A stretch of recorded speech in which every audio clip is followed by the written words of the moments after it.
नेपाल विज्ञान तथा प्रविधि प्रज्ञा प्रतिष्ठान नास्टद्वारा सञ्चालित रेडियो राष्ट्रको रेडियो कान्तिपुरबाट प्रसारण हुने यो विज्ञान प्रविधि रेडियो कार्यक्रम तपाईहरूले हरेक हप्ता शनिबार बिहान यसै समयमा अर्थात् बिहानको 7 बजेदेखि 7:30 बजेसम्म सुन्न सक्नुहुन्छ र यो कार्यक्रम सुन्दै गर्नुहुने सम्पूर्ण श्रोताहरूमा म प्रिय दर्शनको न्यानो नमस्कार। श्रोताहरू, हरेक हप्ताको शनिबार चाहिँ आज पनि हामी 3वटा स्तम्भहरूको साथमा उपस्थित भइसकेका छौँ, जसअनुसार पहिलोमा हुनेछ नास्ट गतिविधि र त्यसपछि विज्ञान र वैज्ञानिकका कुरा र अन्त्यमा तपाईहरूले नै पठाउनुभएका प्रश्नहरूको उत्तर दिने स्तम्भ हुनेछ, तपाईहरूका प्रश्न र हाम्रो उत्तर। र अब कार्यक्रम पनि सुरु गरौँ नास्ट गतिविधिबाट। यही कार्तिक 30 गतेदेखि मङ्सिर 2 गतेसम्म नास्टको आयोजनामा काठमाडौँमा सञ्चालन भइरहेको कोनियाप्स 23औं सम्मेलन सम्बन्धी एउटा जानकारी रहेको छ, जसलाई तयार गरेर प्रस्तुत गर्दै हुनुहुन्छ हाम्रा सहकर्मी Manchita Aryal Bhattarai. International academy of physical sciences IAPS सन् 1994 डिसेम्बर 4 मा स्थापना भएको एक वैज्ञानिक संस्था हो। भारतको इलाहाबादमा यसको केन्द्रीय कार्यालय रहेको छ। IAPSले हालसम्म 22 वटा विज्ञान सम्बन्धी अन्तर्राष्ट्रिय सम्मेलनहरू तथा थुप्रै सिम्पोजियमहरूको आयोजना गरिसकेको छ। यस संस्थाले फिजिकल साइन्सेसका विभिन्न विषयहरूमा भइरहेका नयाँ खोज, अनुसन्धान तथा वैज्ञानिक ज्ञानलाई प्रचार प्रसार गर्ने क्षेत्रमा महत्त्वपूर्ण भूमिका निर्वाह गरेको छ। त्यसैगरी नेपाल विज्ञान तथा प्रविधि प्रज्ञा प्रतिष्ठान नास्ट नेपालमा विज्ञान तथा प्रविधिको विकास र विस्तारका लागि स्थापना गरिएको एक स्वायत्त वैज्ञानिक प्राज्ञिक संस्था हो। यस प्रज्ञा प्रतिष्ठानको उद्देश्य अनुरूप यसले विभिन्न राष्ट्रिय तथा अन्तर्राष्ट्रिय सङ्घ संस्थाहरूसँग सहकार्यमा विज्ञान तथा प्रविधि सम्बन्धी सम्मेलन, सेमिनार आदि कार्यक्रमहरू सञ्चालन गर्ने गरेको छ। सोही अनुरूप international academy of physical sciences कोनियाप्सको 23औं अन्तर्राष्ट्रिय सम्मेलन नास्टको आयोजनामा सञ्चालन भइरहेको छ। Advances in physical sciences to achieve sustainable development goals नाम गरेको उक्त सम्मेलन यही नोभेम्बर 16 देखि 18 तारिक अर्थात् कार्तिक 30 गतेदेखि मङ्सिर 2 गतेसम्म काठमाडौँमा भइरहेको छ। IAPSको 21औं सम्मेलनमा नास्टका प्राज्ञ वरिष्ठ गणितज्ञ प्राध्यापक डाक्टर राममान श्रेष्ठलाई IAPS फेलोशिप अवार्ड प्रदान गरिएको थियो। सोही अवसरमा आगामी सम्मेलन नास्टको आयोजनामा गर्ने प्रतिबद्धता नास्टका सचिव डाक्टर बुद्धिरत्न खड्गेले व्यक्त गर्नुभएको थियो। विश्वभरिका अनुसन्धानकर्ता, औद्योगिक क्षेत्रका मानिसहरू, विश्वविद्यालय तथा सम्बन्धित सङ्घ संस्थाहरूमा फिजिकल साइन्सेस सम्बन्धी भइरहेका नयाँ अवसर, अनुसन्धान र त्यसले जनमानसमा पार्ने राम्रा प्रभावहरू बारेको जानकारी आदान प्रदान गर्ने उद्देश्यले उक्त कोनियाप्स 23rd सम्मेलन हुन लागेको हो। सम्मेलनमा विभिन्न मुलुकहरूका प्रतिनिधिहरूले भौतिक शास्त्र, रसायनशास्त्र, गणित, statistics, electronics, material science, computer science, bio informatics, biophysics आदिका बारेमा भइरहेका अनुसन्धानहरूबारे प्रस्तुति गर्नेछन्। आशा गरौँ सम्मेलनबाट फिजिकल साइन्सेसका क्षेत्रमा आबद्ध विद्यार्थीवर्ग तथा अनुसन्धानकर्ताहरू लाभान्वित हुनुका साथै विज्ञान कूटनीति अर्थात् साइन्स डिप्लोमेसीको विकासमा पनि यो सम्मेलन सफल हुनेछ। यो नास्ट गतिविधिपछि अब हाम्रो दोस्रो स्तम्भ विज्ञान र वैज्ञानिकका कुराको पालो। आज विज्ञान र वैज्ञानिकका कुरामा हामीले 2वटा जानकारीहरू ल्याएका छौँ। पहिलोमा हुनेछ विश्व निमोनिया दिवस र त्यसपछि विश्व मधुमेह दिवस। हरेक वर्षको नोभेम्बर 12 तारिकका दिन मनाउने दिन रहेको छ विश्व निमोनिया दिवस र यो दिवस सम्बन्धी एउटा जानकारी तयार गरेर प्रस्तुत गर्दै हुनुहुन्छ हाम्रा अर्का सहकर्मी लिपिका कर्मचार्य। आजभोलि हामीले धेरै मानिसहरूको विशेष गरी बालबालिका तथा वृद्धहरूको मृत्यु निमोनियाका कारणबाट भएको देख्ने सुन्ने गरेका छौँ। 5 वर्षभन्दा कम उमेरका बालबालिकाको मृत्यु हुने कारणहरूमध्ये 60% झाडा पखाला, दादुरा, मलेरिया, कुपोषण तथा निमोनियाका कारण हुने गरेको पाइन्छ। नेपालमा वर्षेनी निमोनियाका कारणबाट 5 वर्ष मुनिका 5 देखि 10 हजार बालबालिकाको मृत्यु हुने गरेको तथ्याङ्क रहेको छ। श्वास प्रश्वास सम्बन्धी रोगले ससाना बालबालिकाहरूलाई पटक पटक दुःख दिने गर्दछ। यस्ता श्वास प्रश्वास सम्बन्धी रोग धेरैजसो रुगाखोकीबाटै सुरु हुने गर्दछ। समयमा यस्ता रुगाखोकीको उपचार गर्न हेल्थ चेकराई गर्दा नै कयौं बच्चाहरू निमोनियाको शिकार बन्न पुग्दछन्। विकासोन्मुख देशहरूका लागि निमोनिया एउटा प्रमुख घातक रोग हो।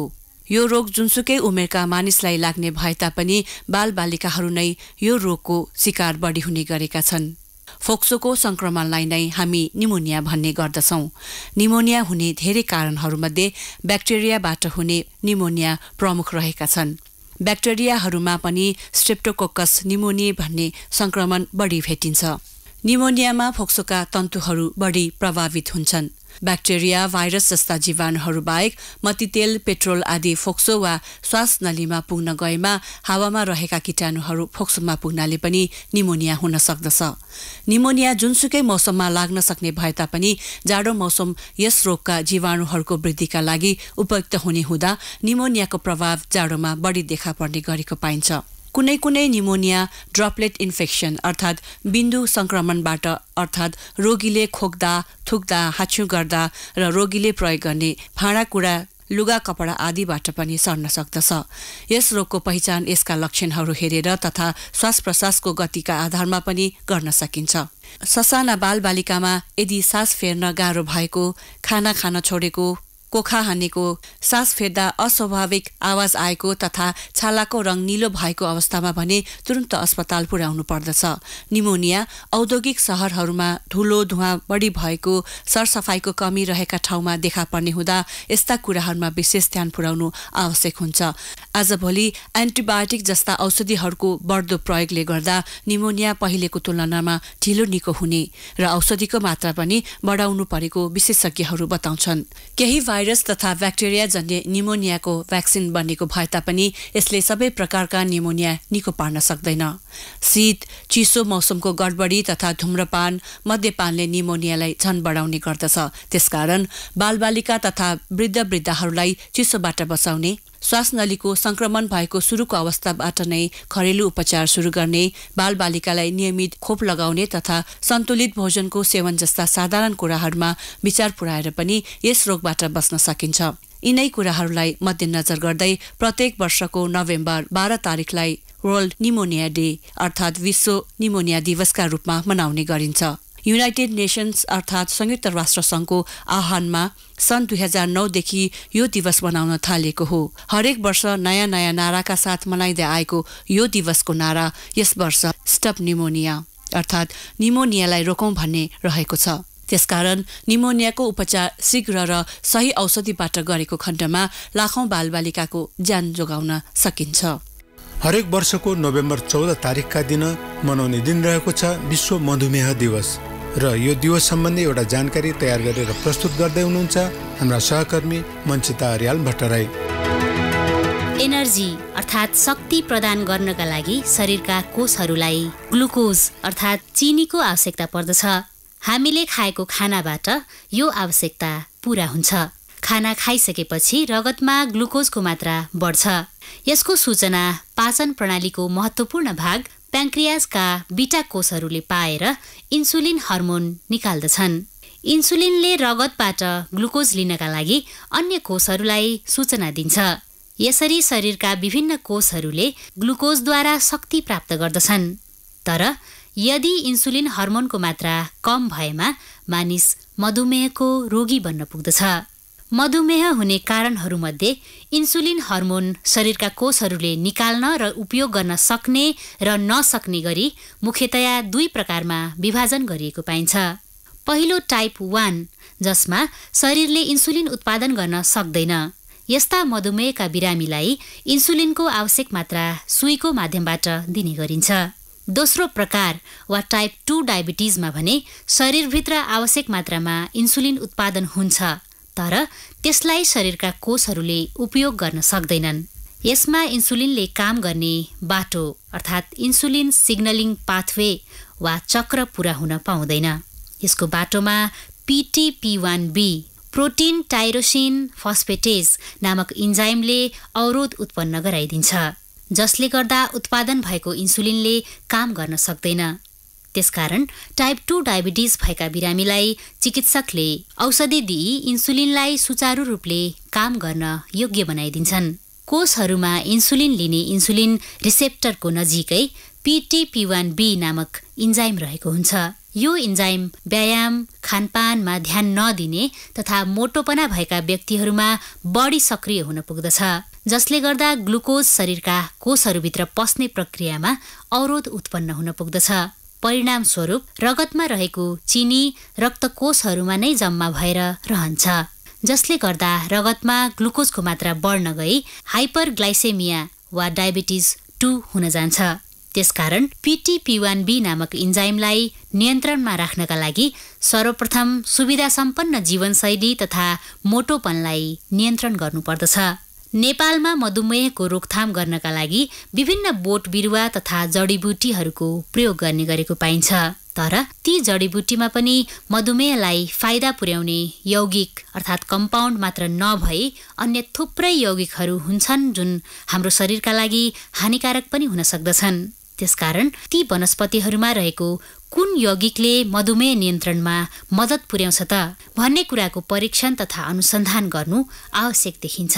त्यसकारण ती वनस्पतिहरूमा रहेको कुन यौगिकले मधुमेह नियन्त्रणमा मद्दत पुर्याउँछ त भन्ने कुराको परीक्षण तथा अनुसन्धान गर्नु आवश्यक देखिन्छ। श्रोताहरू, हाम्रो यो कार्यक्रमको अन्तिम स्तम्भ तपाईहरुका प्रश्न र हाम्रो उत्तर लिएर हामी केही बेरको व्यापारिक विश्रामपछि फेरि उपस्थित हुने नै छौं। त्यतिन्जेल रेडियो राष्ट्रको रेडियो कान्तिपुर सुन्दै गर्नुहोला। यो व्यापारिक विश्रामपछि तपाईहरुले नै पठाउनुभएका प्रश्नहरूको उत्तर दिने स्तम्भ अर्थात् तपाईहरुका प्रश्न र हाम्रो उत्तरको पालो भएको छ। आज तपाईहरुका प्रश्नहरू लिएर आउँदै हुनुहुन्छ लिपिका कर्मचार्य र ती प्रश्नहरूका उत्तर प्रस्तुत गर्दै हुनुहुन्छ मञ्चिता अर्याल भट्टराई। हामीले खाद्य वस्तुको रूपमा प्रयोग गर्ने च्याउमा के कस्ता पौष्टिक तत्त्वहरू रहेका हुन्छन् भने जिज्ञासा रहेको छ दक्षिणकाली फर्पिङका श्रोता शङ्कर अधिकारीज्यूको। श्रोता शङ्कर अधिकारीजी, च्याउ एउटा अत्यन्तै स्वास्थ्यवर्धक र पोषिलो खाद्य वस्तु हो। हाल तीव्र रूपमा वृद्धि भइरहेको सम्पूर्ण मानव जनसङ्ख्यालाई आवश्यक मात्रामा प्रोटिन परिपूर्ति गर्न अत्यन्तै चुनौतीको विषय भएको छ। यसको लागि च्याउ सर्वत्र एउटा विकल्पको रूपमा देखिएको छ। खेती गरिएका च्याउमा प्रोटिनको मात्रा 1.75 देखि 5.9% ताजा तौलको आधारमा पाइएको छ। सामान्य रूपमा यसको औसत मान 3.5 देखि 4% रहेको अनुमान छ, जुन प्याज र बन्दागोबीको 2 गुणा बढी, सुन्तलाको 4 गुणा बढी र स्याउको 12 गुणा बढी रहेको छ। सामान्यतया सुँगुरको मासुमा 9 देखि 16, कुखुराको मासुमा 18 देखि 20, त्यसैगरी माछामा 18 देखि 20 र दूधमा 2.9 देखि 3.3% प्रोटिनको मात्रा रहेको हुन्छ। सुक्खा तौलको आधारमा च्याउमा प्रोटिनको मात्रा सामान्यतया 19 देखि 35% रहेको हुन्छ, जबकि चामलमा 7.3, गहुँमा 12.7, भटमासमा 38.1 र मकैमा 9.4% मात्र पाइन्छ। यसरी च्याउमा प्रोटिनको मात्रा माछा मासु भन्दा कम र प्राय दूधसहित अरू खाद्य वस्तु भन्दा बढी पाइएको छ। अझ च्याउमा पाइने प्रोटिनमा मानव शरीर निर्माण तथा विकासका लागि चाहिने सबै 9 खालका एमिनो एसिड्सहरू जस्तै लाइसिन, मेथायोनिन, ट्रिप्टोफेन आदि पाइन्छ। यसको अतिरिक्त च्याउमा प्रचुर मात्रामा कार्बोहाइड्रेट, चिल्लो पदार्थ, खनिज पदार्थ र भिटामिन पनि पाइन्छ।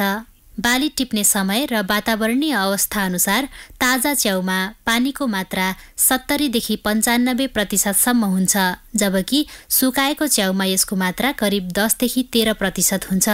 च्याउको पौष्टिक महत्त्व बाहेक यसको अनुपम स्वाद, रङ, बास्ना र यसको बनावटले गर्दा मानिसहरू यसको उपभोगतिर आकर्षित भएका हुन्।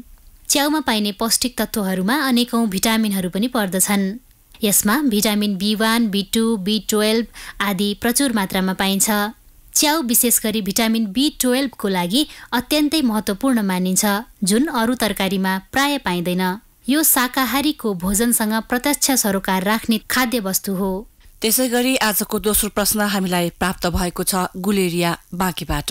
नाइट्रोजन फिक्सेसन कस्तो प्रक्रिया हो, प्रश्न पारिदिनुहोला भनी अनुरोध गर्नुभएको छ श्रोता माधवी शर्माजीले।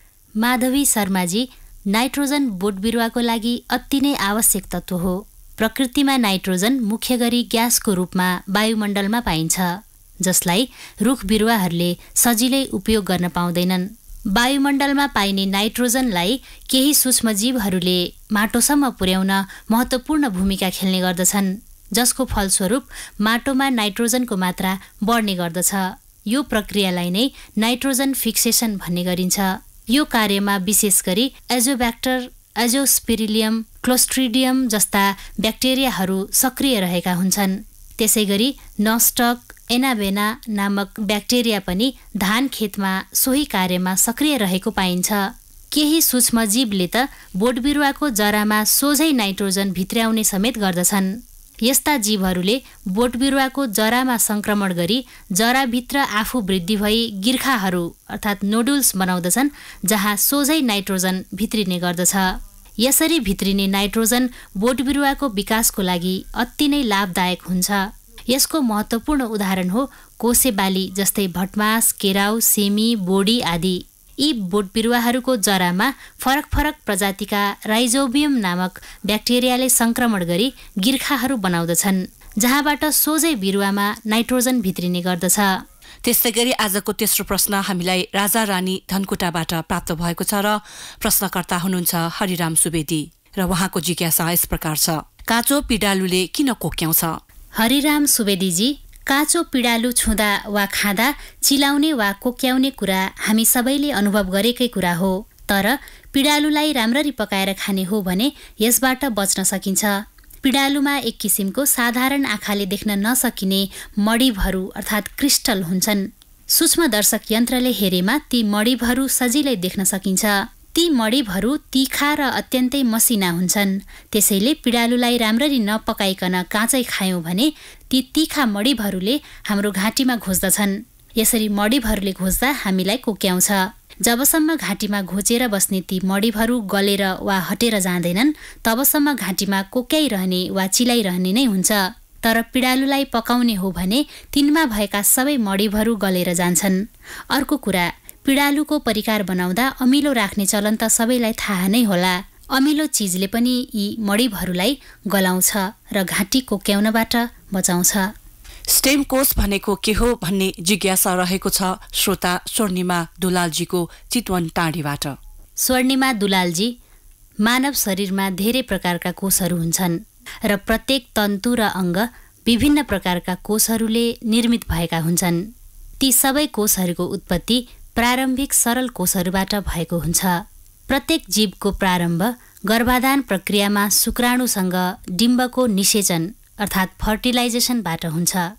निषेचित डिम्ब एक प्रारम्भिक र अविभाजित कोष हो, जसको विभेदनपछि बन्ने प्रारम्भिक कोषहरू पनि सम्पूर्ण जीवलाई विकसित गर्न सक्षम हुन्छन् र तिनीहरूमा शरीरमा पाइने कुनै पनि प्रकारको कोषमा परिवर्तित हुने क्षमता हुन्छ। शुक्राणु र डिम्ब निषेचन भएको लगभग 4-5 दिनपछि उत्पन्न भ्रूण 150 देखि 200 प्रारम्भिक सरल कोषहरूले बनेको हुन्छ। यस अवस्थाको भ्रूणमा कुनै अङ्ग वा रगत बनिसकेको हुँदैन र यसको भित्री भागमा एक विशेष समूहका कोषहरू हुन्छन्, जसलाई स्टेम सेल अर्थात् बीज कोष भनिन्छ। यी बहुकोषीय जीवहरूमा पाइन्छन्। यिनीहरूमा कोषको सूत्रीय विभाजन अर्थात् माइटोसिस मार्फत विविध प्रकारका आफू समान अर्को विशेष गुणयुक्त कोषहरू विकसित गर्ने क्षमता विद्यमान हुन्छ, जुन अरू कोषमा हुँदैन। भन्नुको मतलब स्टेम कोषको गुण शरीरका अन्य कोषको भन्दा फरक हुन्छ। स्टेम कोषहरू लामो समयसम्म अविभेदित अवस्थामा रहिरहन सक्दछन्। त्यसैले स्टेम कोष मानव भ्रूणका आधार कोशिका हुन् र विभिन्न शारीरिक र व्यावहारिक अवस्थाबाट प्रेरित भएर प्रत्येक कालक्रममा भ्रूणको विकासक्रममा यिनीहरू मध्येबाट मानव शरीर बन्न आवश्यक कोषहरू उत्पन्न हुन्छन् र गर्भमा हुर्किँदै गरेको शिशुमा रगत र विभिन्न अङ्गहरू विकसित हुन्छन्। स्टेम कोषहरू भ्रूणबाहेक अस्थिमज्जा अर्थात् बोन म्यारो, गर्भनाल, रगत, रक्तकोष, मांसपेशी, आन्द्रा, गिदी, कलेजो, छाला, मुटु र दाँत जस्ता मानव शरीरका विकसित अङ्गहरूमा पनि केही सीमित सङ्ख्यामा पाइन्छ। तर विकसित अङ्गमा पाइने यस्ता स्टेम कोषहरूमा भ्रूणमा पाइने स्टेम कोषमा जस्तो मानव शरीरका सबै प्रकारका कोषमा विकसित हुने क्षमता भने हुँदैन। त्यस्तै गरी अर्को प्रश्न छ, आगोको ज्वाला माथितिर जान्छ तर प्रकाश चारैतिर फैलिन्छ किन होला भन्ने प्रश्न रहेको छ। न्यू रोड पोखराबाट श्रोता ऋतु लम्सालजीको। ऋतुजी, यहाँको यो आगोको ज्वाला माथितिर जान्छ तर प्रकाश भने चारैतिर फैलिन्छ किन होला भन्ने यहाँको जुन जिज्ञासा छ, आगोको ज्वाला र प्रकाशमा निकै भिन्नता छ। आगो बल्नलाई अक्सिजनको आवश्यकता पर्दछ। ज्वालाको माथिको हावा तात्न थाल्दछ। यसरी तातेको हावा हलुका हुन्छ जसले गर्दा माथितिर जान थाल्दछ। त्यसै गरी चिसो हावा तलबाट आगोको ज्वालातर्फ लाग्दछ। यसरी गरौँ हावा तलबाट ज्वालातर्फ लाग्ने र हलुका भई माथितिर लाग्नाले पनि ज्वाला माथितिर जाने गरेको हो। जहाँसम्म प्रकाशसँग सम्बन्धित कुरा छ, प्रकाशलाई हावा वा अन्य वस्तुगत माध्यमको आवश्यकता पर्दैन। प्रकाश एक ठाउँबाट अर्को ठाउँमा जानको लागि पृथ्वी वा अन्य ग्रहहरूको गुरुत्व बलले कुनै असर पार्दैन। त्यसैले ज्वालाबाट निस्किएको प्रकाश तरङ्गको रूपमा जुनसुकै दिशामा पनि जान सक्दछ। यसरी प्रसारण हुने हुँदा प्रकाश शून्य स्थान वा कुनै वस्तुगत माध्यम भए तापनि सजिलै प्रसारण हुन सक्दछन्। सूर्यबाट प्रकाशका किरणहरू ट्रान्सभर्स तरङ्गको रूपमा पृथ्वीसम्म आएका हुन्।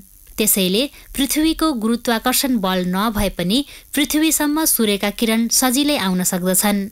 हामीलाई जानकारी भएकै कुरा हो कि पृथ्वीको केन्द्रतिर तान्ने गुरुत्व बल नभएको खण्डमा पृथ्वी साना साना कण भएर ब्रह्माण्डमा छरिने थियो, अर्थात् ठूलो पिण्डको रूपमा रहने थिएन। त्यसै गरी आजको अर्को प्रश्न भने हामीलाई दामन सिमभन्ज्याङबाट सन्तुमाया तामाङजीले पठाउनु भएको छ र उहाँ सोध्नुहुन्छ, सुन्तला जस्ता फलको बोक्रा बलेको आगोमा निचर्दा उक्त बोक्राको रस मट्टीतेल जस्तै बल्छ किन? सन्तुमायाजी, सुन्तला जस्तै अन्य फलहरूमा विशेष गरी अमिला जाति अर्थात् सिट्रस वर्गभित्र पर्ने फलहरूमा लिमोनिन भन्ने तेलीय पदार्थ हुन्छ जसले कीटाणुहरूलाई विकर्षण गराउन मद्दत पुर्याउँदछ। सुन्तला खाँदा कहिलेकाहीँ कसैलाई एलर्जी पनि हुने गर्दछ। लिमोनिनको उम्लने बिन्दु केही उच्च भए पनि अन्य तापको स्रोत नजिक पुग्दा 43 डिग्री सेल्सियसमा बल्न थाल्दछ, जसलाई हामी प्राविधिक भाषामा बल्ने बिन्दु भन्दछौँ, जुन मट्टीतेलको बल्ने बिन्दु जत्तिकै या त्योभन्दा पनि कम हो। बल्ने बिन्दु 60 डिग्री सेल्सियस भन्दा तल हुनेलाई अति प्रज्वलनशील पदार्थको रूपमा लिइन्छ। यसरी सुन्तलाको बोक्रालाई निचर्दा जुन तेल निस्कन्छ त्यो मट्टीतेल जस्तै गुण भएको पदार्थ भएको हुनाले बल्न थाल्दछ। यद्यपि यसको बाष्पीकरण बिन्दु 175.5 डिग्री सेल्सियस भन्दा केही बढी नै हुन्छ।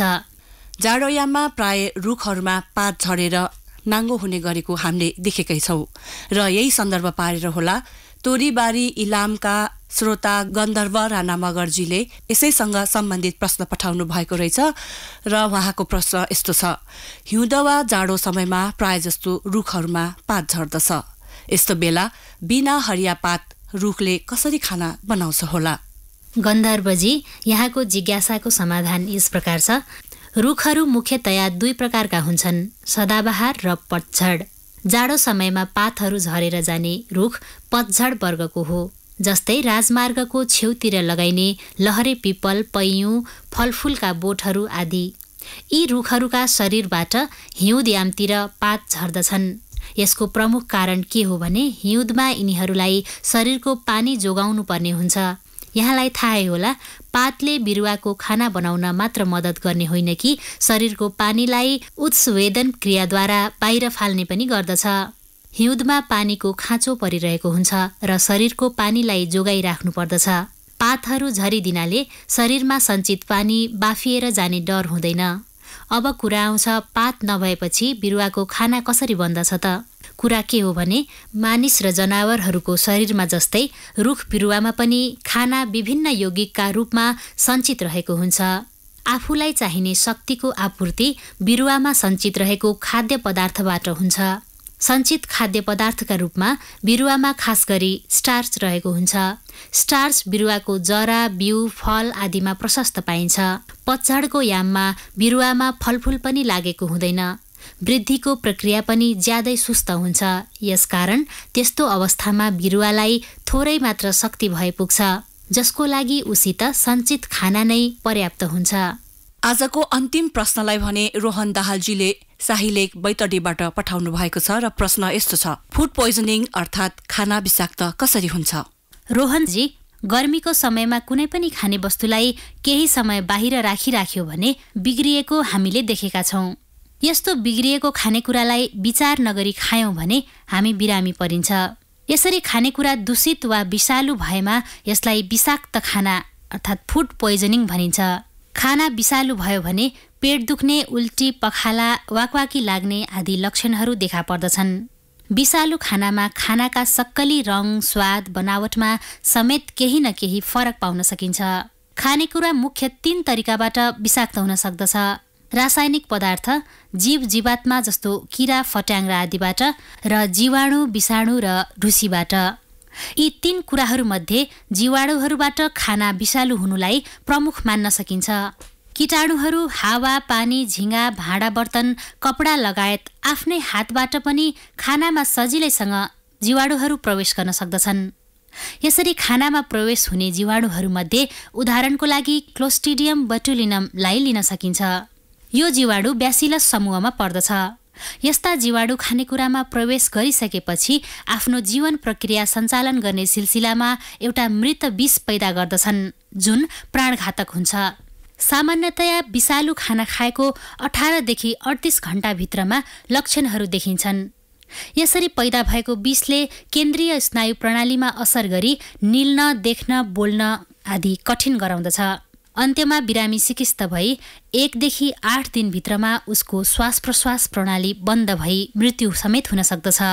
यस्तो बिरामीलाई सुरुमा नै बोटुलिनम एन्टिटोक्सिन दियो भने बचाउन पनि सकिन्छ।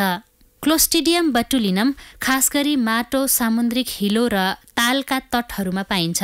माटोमा उब्जेका खानेकुराहरू, माछाहरू, बोतलबन्द खानाहरू, बोटल फुड, चीज र ससहरू समेत यसका स्रोतहरू भएकाले यस्ता वस्तुहरू प्रयोग गर्दा विचार पुर्याएर उपयोगमा ल्याउनु पर्दछ। कार्यक्रम विज्ञान प्रविधिमा तपाईहरुका केही सल्लाह, सुझाव, प्रतिक्रियाहरू छन् भने हामीलाई लेखी पठाउन सक्नुहुन्छ र हामीलाई पत्राचार गर्ने ठेगाना हो विज्ञान प्रविधि रेडियो कार्यक्रम, नेपाल विज्ञान तथा प्रविधि प्रज्ञा प्रतिष्ठान, NAST, post box number 3323 Kathmandu, Nepal. अथवा हामीलाई इमेल मार्फत पनि तपाईहरुले vigyanpravidhi@nast.gov.np मा लेखी पठाउन सक्नुहुन्छ। हवस् त, आजलाई कार्यक्रम पनि यति नै र रेडियो राष्ट्रको रेडियो कान्तिपुर मार्फत प्रसारण हुने यो कार्यक्रम लिएर हामी अर्को शनिबार बिहान 7 बजे फेरि उपस्थित हुने नै छौँ। तबसम्मको लागि नास्टका सम्पूर्ण रेडियो कार्यक्रम युनिट बिदा माग्दछौँ। तपाईहरुको आजको दिन सदाको झैं शुभ रहोस्।